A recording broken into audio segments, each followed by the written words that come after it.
Hi, welcome back to Adam's Garage. Sorry I've been gone so long, guys, but had a couple things going on.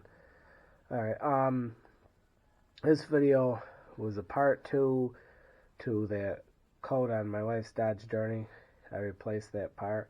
There's a couple questions in my feed I didn't answer, because I don't know what happened in the comments. My comment section disappeared, so I'm going to try to remember and answer the best I can.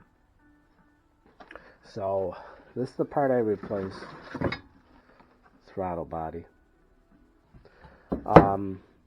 Now, this cleared out that code that comes up and everything, and the light bulb, the flash and light and all that, and on the dashboard. That was the problem, this thing here.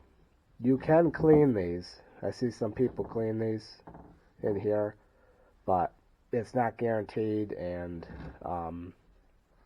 this is all electronic. This is what actually goes bad, and here's this electronic piece. It's electronic throttle body, and this is the part that actually goes bad.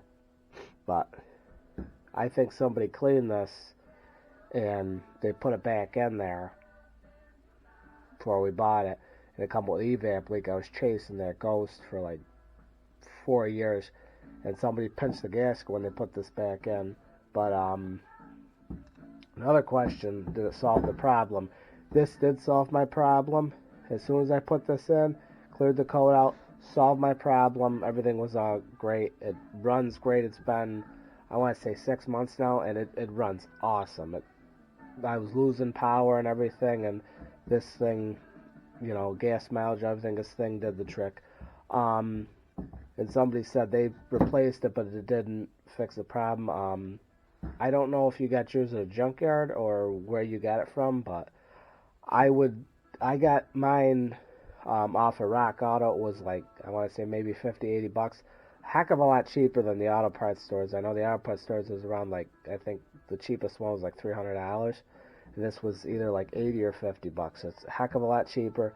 This is just the old one. It solved the problem, you know, and it runs great now.